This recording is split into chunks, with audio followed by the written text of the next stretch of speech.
Cualquier habitante de América Latina podría pensar que se trata de la iglesia más grande del mundo. Sin embargo, no es así. Hablando en términos de población mundial, el cristianismo es la fe más grande, con un 32% de la población mundial. Sin embargo, el cristianismo está dividido en muchas iglesias, de las cuales la católica es solo una de ellas, aunque ciertamente la más grande, conteniendo al 55% de la población cristiana mundial. En cambio, la fe musulmana contiene al 20% de toda la población del planeta. Esto significa un número aproximado de 1.200 millones de musulmanes, contra apenas un poco más de 1.000 millones de católicos en todo el mundo. Evidentemente, la fe musulmana tiene mayor número de adherentes que la Iglesia Católica Apostólica Romana. Sin embargo, este punto nos lleva a una pregunta que le quita el sueño a muchas personas. ¿Por qué la fe cristiana está dividida? O lo que es lo mismo, ¿por qué hay tantas denominaciones o iglesias cristianas diferentes? Para conocer la respuesta, debemos remontarnos algunos cientos de años atrás, hacia la época del mismo ser que ha dado origen a la fe mayoritaria de un continente en el que ni siquiera nació, Jesucristo. Jesucristo nació judío, pueblo que posee una fe propia conocida como judaísmo, por lo cual Jesucristo fue educado creyente de esa fe. Significaba que adoraba en las mismas sinagogas que sus compatriotas. Los problemas comenzaron apenas cundió la popularidad de Jesús como el Mesías esperado, el Hijo de Dios, pues los dirigentes de la iglesia judía nunca le creyeron, y más creció su odio hacia él debido a las críticas que él hacía de sus prácticas erróneas, y debido a que como Hijo de Dios, proclamaba tener la autoridad para llamar sus propios ministros, a cuyos principales 12 llamó apóstoles. Por lo tanto, los sacerdotes y autoridades políticas judías decidieron hacer con él lo mismo que habían hecho con casi todos los profetas anteriores, es decir, matarlo. Una vez que Jesús ya no estaba entre ellos, los apóstoles tomaron las riendas de las congregaciones, y podemos apreciar claramente que ellos ya celebraban sus propias reuniones de adoración separadamente a las de la religión judía. La razón era muy sencilla: los seguidores de Cristo lo aceptaban como el Hijo de Dios y el Salvador, cosa que los judíos no han aceptado hasta el día de hoy. Después de la muerte de Cristo, los judíos continuaron persiguiendo a los cristianos. También los romanos se sumaron a la persecución.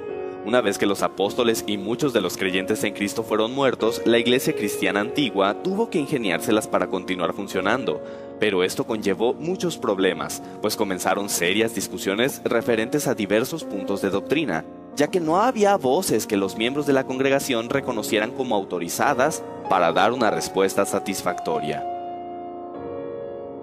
Para tener un ejemplo de cómo la doctrina cristiana original fue sufriendo modificaciones con el paso del tiempo, basta con repasar la lista oficial de papas y los hechos más trascendentales que hicieron durante sus administraciones, tales como ordenar a las mujeres para entrar a la iglesia con la cabeza cubierta en el año 67 al 76, la institución del agua bendita entre el año 105 al 115, etc. Así pues, durante el primer siglo después de Cristo y la mayor parte del segundo, las congregaciones de cada ciudad donde las hubiera continuaron con un líder a la cabeza denominado obispo, que resulta un sinónimo de pastor, título tomado de la tradición judía. Sin embargo, por aquella época, cada iglesia cristiana o congregación era independiente la una de la otra y no estaban confederadas o unidas en ningún tipo de asociación, excepto por su fe.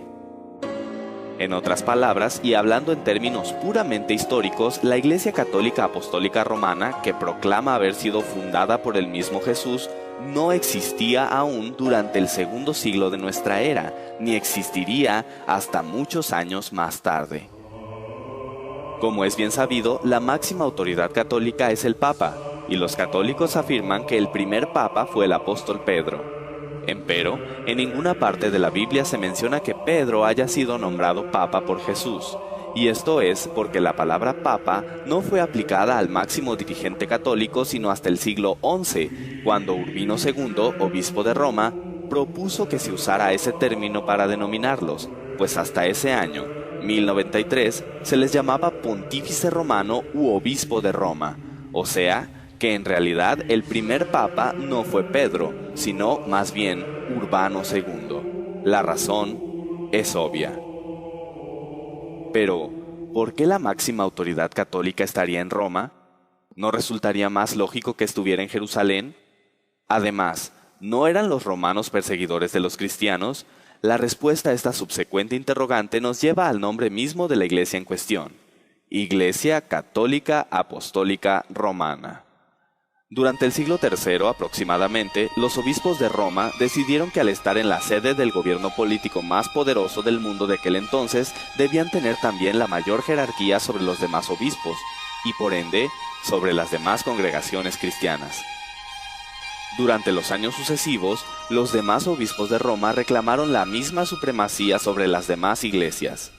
Es ahí donde comienza la historia del líder eclesiástico de una iglesia local como líder de un movimiento religioso de clase mundial. Para justificar su reclamo de hegemonía, argumentaron que Pedro, sucesor de Cristo en el liderato de su fe, había sido el primer obispo de Roma. Sin embargo, como ya hemos mencionado antes, el obispo era la persona a quien se ponía al frente de una congregación para que se hiciera cargo de ella.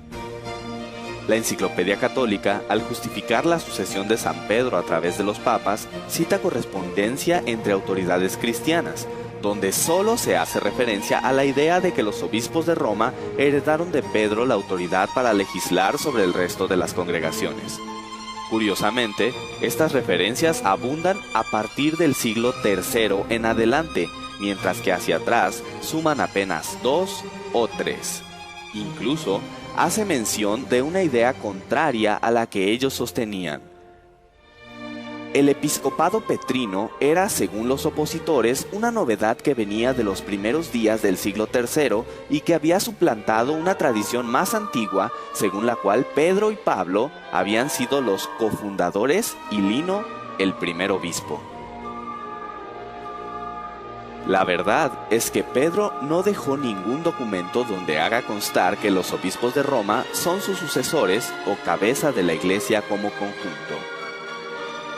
Pedro no pudo haberse hecho cargo de esa congregación, debido a que sus constantes viajes le habrían impedido cumplir debidamente con las obligaciones que eso conlleva. De hecho, la aseveración católica de que Pedro vivió en los últimos años de su vida en Roma es virtualmente imposible de comprobar históricamente. Inclusive, la misma Enciclopedia Católica lo afirma de la siguiente manera. En cuanto a la duración de su actividad apostólica en la capital romana, la continuidad o no de su residencia allí, los detalles y éxito de sus trabajos y la cronología de su arribo y de su muerte, todas estas cuestiones son inciertas y pueden resolverse solamente mediante hipótesis más o menos bien fundadas. Pero, sobre todo, hay que recordar que Pedro tenía una jerarquía mayor que la de un simple pastor u obispo. Él era un apóstol, título que recibió de manos de Jesús. Roma fue considerada sede de la autoridad cristiana desde el siglo III, pero no hay que pensar que eran aceptados por el gobierno romano. Como hemos mencionado antes, aún eran perseguidos tanto por judíos como por romanos. Sin embargo, la situación cambiaría drásticamente, cuando en el año 313 un emperador decretó el fin de la persecución hacia los cristianos. Se trataba de Constantino el Grande, quien dio el primer paso firme en la organización de una confederación de las congregaciones cristianas bajo un mismo nombre. A más de 300 años después de Cristo, la Iglesia Católica no existía aún. Después de la partida de los apóstoles, la sencillez del evangelio fue corrompida o se fue apartando de él. Un ejemplo de todo esto es lo concerniente al bautismo, requisito indispensable para ser declarado miembro de una congregación cristiana. La palabra española bautismo significa sumergir, zambullir, hundir en el agua. La inmersión era la forma primitiva generalizada, de ello dan testimonio arqueológico las grandes fuentes bautismales del arte paleocristiano en numerosos templos cristianos en Oriente y Occidente. En el segundo siglo, el bautismo fue restringido a los 2 días festivos de la Pascua y del Pentecostés, y se necesitaba un curso de 3 años para poder recibir dicho sacramento. Para el siglo III se reconoció el bautismo infantil y posteriormente se institucionalizaría con el fin de volver al catolicismo a todo el Imperio Romano. El primer escritor cristiano que menciona el bautismo infantil es Tertuliano, y él se opuso.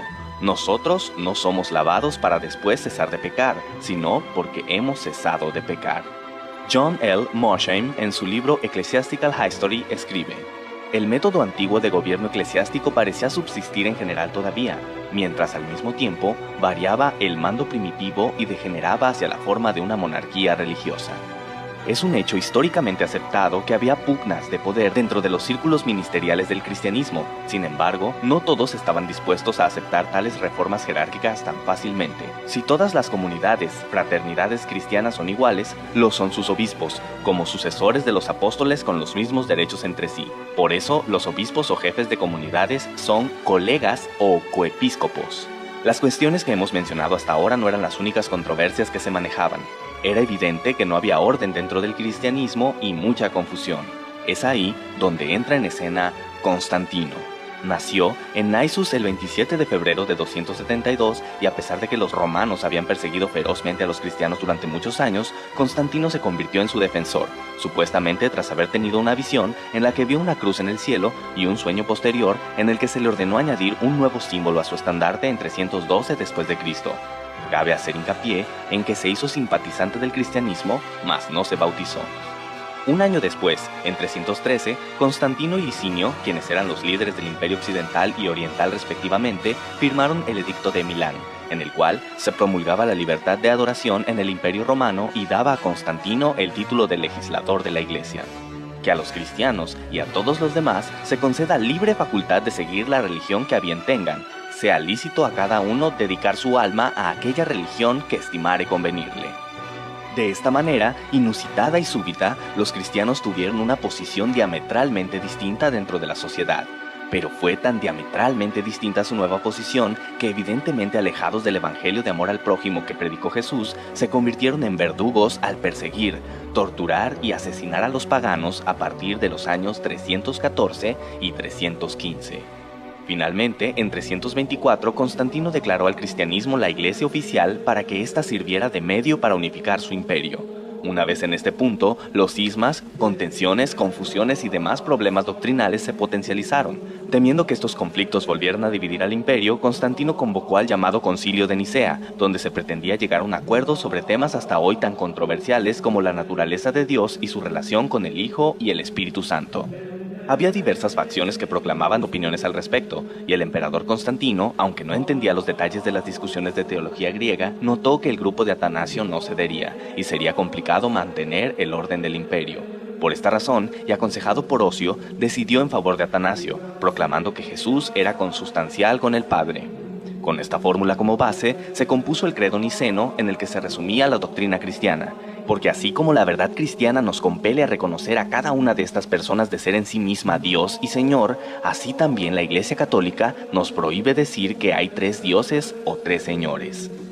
Todos los que no estuvieron de acuerdo fueron excomulgados. De esta manera, queda de manifiesto que la decisión sobre quién era Dios fue tomada por un hombre que no solamente no era sacerdote, sino que ni siquiera pertenecía a la comunidad cristiana porque no había querido ser bautizado.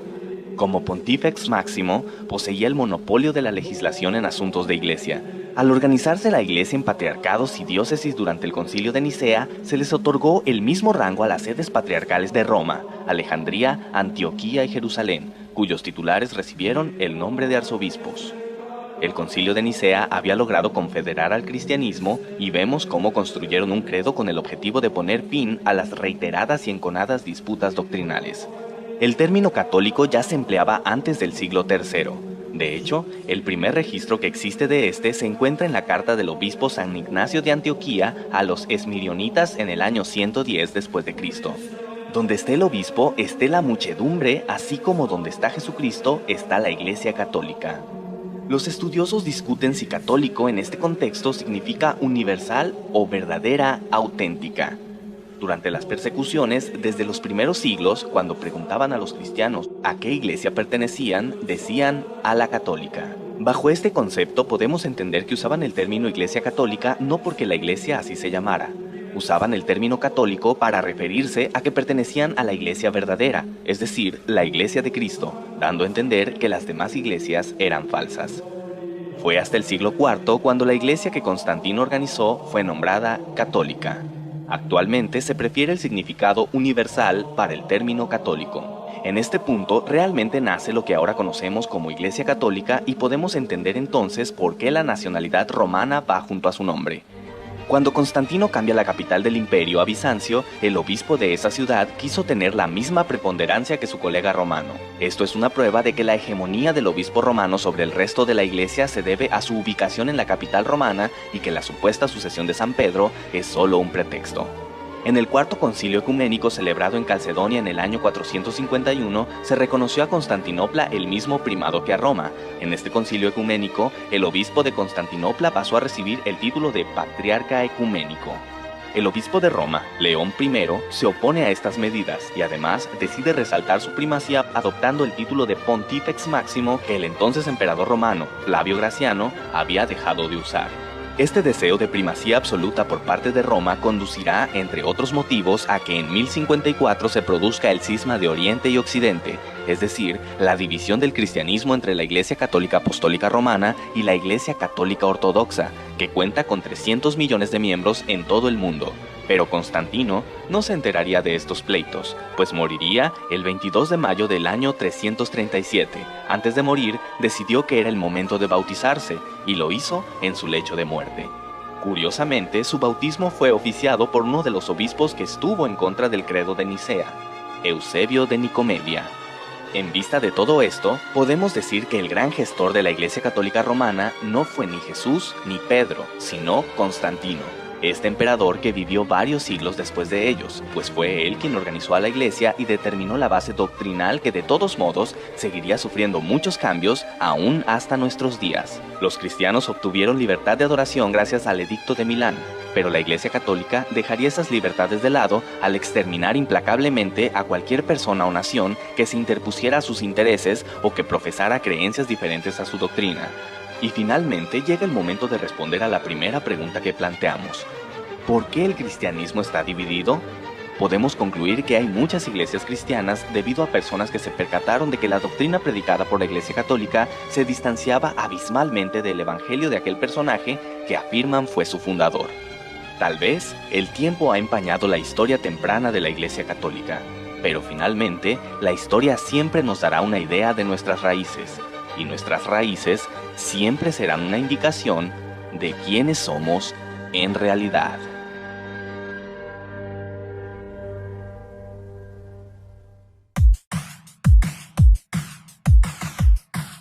Lo más lógico sería pensar que los libros que la Biblia incluye están enlistados en orden cronológico, es decir, que el del inicio se inscribió primero y el del final fue el último en escribirse. Una presunción justificada por el orden dado a los libros, pero equivocada.